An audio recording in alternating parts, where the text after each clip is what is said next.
Hello, English teachers. I know that teaching children English as a foreign or additional language can be challenging.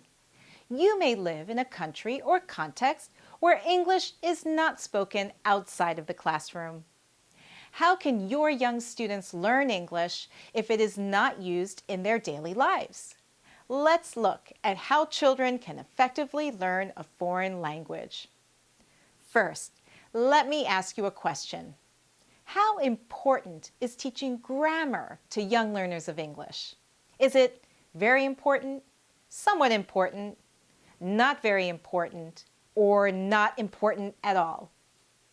I'll give you 5 seconds to think about it.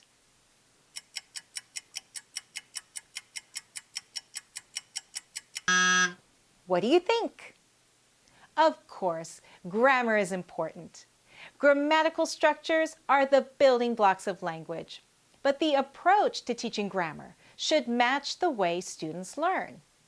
Your approach to teaching grammar should be learning-centered, which Lynn Cameron describes as meaningful and interesting, require active participation from learners, and will work with how children learn and what they are capable of learning.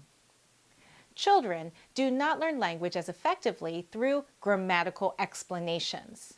Young learners gain an understanding of the grammar through repetition and recycling language in different contexts.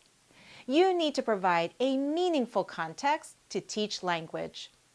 Children will be able to see how grammar works within a story, song, or cartoon. In short, your approach to teaching grammar should be learning-centered and meaning-focused, and it should avoid grammatical explanations. For example, children won't learn language when you explain what the imperative mode is. They learn what it is when you give commands. You say, "Sit down," and students sit down. You say, "Write your name," and they write their name on the paper. Through the context and through meaningful repetition, they learn the grammar. You can help them by creating an English-speaking environment in your classroom. You have to present English in authentic and meaningful ways. Real communication puts language in action and promotes interaction. If you present language through communication and a meaningful context, your students will need some scaffolding. You should use different techniques to make the language comprehensible. Children need concrete ways to understand language.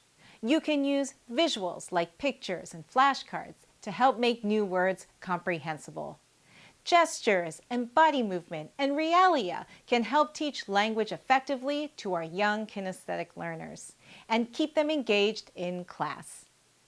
You can also help young learners organize ideas by using graphic organizers like Venn diagrams or tables.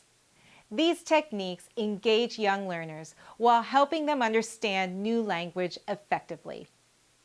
Your young learners may not have many chances to hear English or use English in their daily lives. They begin learning the language by listening to you. It is important to scaffold their language learning through your own language. You may need to make some adjustments. Be sure you pronounce words clearly and speak slowly. But be careful and don't speak unnaturally. Keep a natural flow to your speaking. If students do not understand what you are saying, then you can repeat and even rephrase. Try to use shorter and simpler sentences and phrases. Don't forget to be a model for your young learners. Before they speak, show them what you want them to say. And sometimes you may need to translate difficult words into students' native language. However, you want to provide plenty of opportunities for your young learners to hear and practice English, so translating should happen only when necessary. You can use other techniques like visuals, gestures, or realia instead. Now, let's review what we learned. What kind of approach should we take to teach young learners English as a foreign language? Which lesson would be more effective?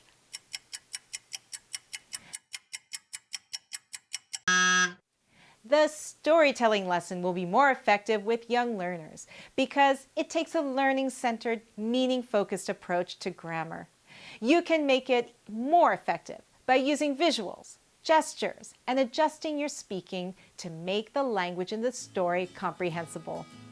This will help you build an English-speaking environment in your classroom. Try it and you'll see.